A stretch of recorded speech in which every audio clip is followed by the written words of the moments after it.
வணக்கம். இன்றைய பிஎன்சியின் செய்திகளை வழங்குவதற்காக நான் ஷாலினி மூர்த்தி. விரிவான செய்திகளை பார்ப்பதற்கு முன்னதாக தலைப்புச் செய்திகளை பார்க்கலாம். அதிமுக பொதுச் செயலாளர் பழனிசாமி தலைமையில் கிறிஸ்துமஸ் விழா கொண்டாட்டம். சென்னை கீழ்ப்பாக்கம் லைட் ஆடிட்டோரியத்தில் டிசம்பர் 18 நடைபெறும் என அறிவிப்பு. நாடு முழுவதும் விஜய் திவாஸ் வெற்றி தினம் கொண்டாட்டம். போரில் வீர மரணமடைந்த ராணுவ வீரர்களுக்கு தலைவர்கள் மரியாதை.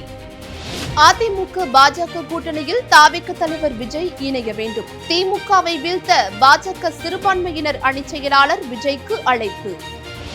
எனது ஒவ்வொரு சொட்டு ரத்தமும் விஜய்க்காக உழைத்துக் கொண்டிருக்கும் தாவேக மூத்த தலைவர் செங்கோட்டையன் உறுதி. கோடியக்கரையில் குவியும் வெளிநாட்டு பறவைகள், ஆர்வத்துடன் ரசிக்கும் சுற்றுலா பயணிகள். இனி விரிவான செய்திகளை பார்க்கலாம். அதிமுக பொதுச் செயலாளர் பழனிசாமி தலைமையில் வரும் டிசம்பர் 18 கிறிஸ்துமஸ் நிகழ்ச்சி நடைபெறும் என அதிமுக தலைமை கழகம் அறிவித்துள்ளது. டிசம்பர் 18 மாலை 4:30 மணியளவில் சென்னை கீழ்ப்பாக்கம் லைட் ஆடிட்டோரியத்தில் அதிமுக பொதுச் செயலாளர் எடப்பாடி கே பழனிசாமி தலைமையில் கிறிஸ்துமஸ் விழா நடைபெறும் என அறிவிக்கப்பட்டுள்ளது. புதுச்சேரி மாநிலத்தில் 1,03,000 பேர் வாக்காளர் பட்டியலில் இருந்து நீக்கப்பட்டுள்ளதாக தகவல் வெளியாகியுள்ளது. எஸ்ஐஆர் கணக்கெடுப்பிற்கு முன்பு 10,21,578 பேர் இருந்த நிலையில் எஸ்ஐஆருக்கு பின்னர் 9,18,111 பேர் வரைவு வாக்காளர் பட்டியலில் இடம்பெற்றுள்ளனர். புதுச்சேரியில் மட்டுமே 85,531 பேர் நீக்கப்பட்டுள்ளதாக மாவட்ட ஆட்சியர் குலோத்துங்கன் கூறியுள்ளார். இதில் இறந்தவர்கள் 14,151 பேர், இடம்பெயர்ந்தவர்கள் 45,312 பேர் நீக்கப்பட்டுள்ளதாகவும் கூறியுள்ளார் குலோத்துங்கன். நீக்கப்பட்ட வாக்காளர்களில் தகுதியானவர்கள் ஜனவரி 15 வரை விண்ணப்பிக்கலாம் எனவும் தேர்தல் ஆணையம் அறிவித்துள்ளது. கடந்த 1971 ஆண்டு இந்தியா பாகிஸ்தான் இடையே நடந்த போரில் இந்திய ராணுவம் வெற்றி பெற்றது. அதன் விளைவாக வங்கதேசம் என்ற நாடு உருவாகியது. இந்த வெற்றியை கொண்டாடும் விதமாக ஒவ்வொரு ஆண்டும் டிசம்பர் 16 விஜய் திவாஸ் தினம் கொண்டாடப்படுகிறது. சென்னை திருவான்மியூரில் உள்ள கலாக்ஷேத்ராவில் விஜய் திவாஸ் தினத்தை முன்னிட்டு நிகழ்ச்சி நடைபெற்றது. அப்போது 1971 ஆண்டு போரின் போது எடுக்கப்பட்ட ஒரு சில காட்சிகள் திரையிடப்பட்டன. போரில் வீர மரணமடைந்த ராணுவ வீரர்களுக்கு தலைவர்கள் மரியாதை செலுத்தினர். ஈரோடு மாவட்டம் விஜயமங்கலம் அருகே உள்ள சரளை பகுதியில் வரும் 18 விஜய் பிரச்சாரம் செய்கிறார். இந்த கூட்டத்திற்கு அனுமதி கொடுத்துள்ள காவல்துறையினர் 43 நிபந்தனைகளை விதித்துள்ளனர். தேசிய நெடுஞ்சாலையில் மக்களுக்கு இடையூறு செய்யும் வகையில் தொண்டர்கள் நிற்கக்கூடாது. சர்வீஸ் சாலையில் இருந்து வலதுபுறம் சுமார் 250 அடி தூரம் இடைவெளி விட்டு நிகழ்ச்சிக்கான தடுப்புகள் அமைக்கப்பட வேண்டும் எனவும் காவல்துறையினர் நிபந்தனை விதித்துள்ளனர். குழந்தைகள், கர்ப்பிணி பெண்கள், முதியவர்கள் நிகழ்ச்சிக்கு வருவதை தவிர்க்கும் விதமாக முன்னரே தொலைக்காட்சி, செய்தித்தாள், சமூக ஊடகங்கள் மூலமாக தமிழக வெற்றி கழகத்தின் சார்பாக எச்சரிக்கை செய்ய வேண்டும் எனவும் காவல்துறையினர் வலியுறுத்தியுள்ளனர்.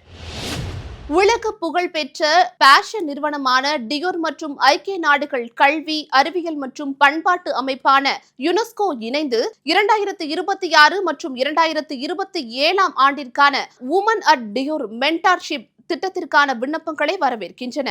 உயர்கல்வி பயிலும் இளம் பெண்களை தலைவர்களாக உருவாக்குவதே இத்திட்டத்தின் நோக்கம். 2017 ஆண்டு தொடங்கப்பட்ட இந்த திட்டம் இதுவரை வணிகம், பொறியியல், கலை மற்றும் பேஷன் உள்ளிட்ட பல்வேறு துறைகளைச் சேர்ந்த 2800க்கும் மேற்பட்ட பெண்களுக்கு உதவியுள்ளது.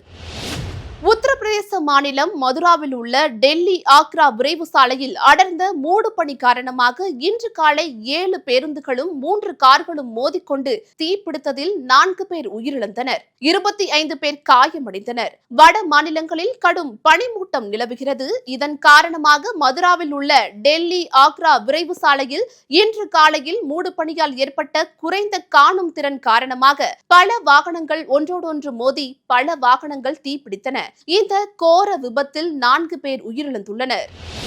திமுகவை வீழ்த்த பாஜக கூட்டணியில் தாவேக தலைவர் விஜய் இணைய வேண்டும் என பாஜக சிறுபான்மையினர் அணி தேசிய செயலாளர் வேலூர் இப்ராஹிம் தெரிவித்துள்ளார். சட்டசபை தேர்தலில் விஜய் தனித்து போட்டியிட்டால் வாக்குகள் பிரிந்து திமுகவின் வெற்றிக்கு அது வழிவகுக்கும் என்று கூறியுள்ள இப்ராஹிம், திமுகவை வீழ்த்த வேண்டும் எனில் அதற்கு வலிமையான அதிமுக பாஜக கூட்டணியில் விஜய் இணைய வேண்டும் என்று கேட்டுக் கொண்டுள்ளார். தமிழகத்தில் நிலவிய கடும் பனிப்பொழிவு குறைந்து புதிய வளிமண்டல கீழடுக்கு சுழற்சி காரணமாக சென்னை மற்றும் அதன் சுற்று வட்டார பகுதிகளில் மீண்டும் மழை பெய்ய தொடங்கியுள்ளது. வரும் நாட்களில் பனிப்பொழிவு குறைந்து மழை தொடர வாய்ப்புள்ளதாக சென்னை வானிலை ஆய்வு மையம் அறிவித்துள்ளது. இதனிடையே சென்னை வானிலை ஆய்வு மையம் வெளியிட்டுள்ள அறிவிப்பில் கிழக்கு திசை காற்று வேக மாறுபாடு காரணமாக தென்காசி, நெல்லை மாவட்டங்களில் கனமழை பெய்ய வாய்ப்புள்ளதாக தெரிவித்துள்ளது. எனது ஒவ்வொரு சொட்டு ரத்தமும் விஜய்க்காக உழைத்துக் கொண்டிருக்கும் என்று செங்கோட்டையன் தெரிவித்துள்ளார். இது தொடர்பாக பேசிய அவர், செங்கோட்டையன் ஏன் விஜய்க்கு பின்னால் சென்றார் என்று கேட்கிறார்கள். தாவிகாவில் என்னை ஒரு சகோதரனாக விஜய் அரவணைத்ததை பார்த்து நான் வியந்து போனேன். என் உடலில் ஓடும் ஒவ்வொரு சொட்டு ரத்தமும் விஜயை கோட்டையில் அமர வைப்பதற்கு சிந்தாமல் சிதறாமல் நான் பணியை மேற்கொள்வேன் என்று தெரிவித்துள்ளார். நாகை மாவட்டம் கோடியக்கரையில் உள்ள பறவைகள் சரணாலயத்திற்கு செங்கால் நாரை, கூளைக்கிடா, பூனாரை, கடல்காகம் உள்ளிட்ட இனப்பறவைகள் ஆயிரக்கணக்கில் வந்து குவிந்துள்ளன.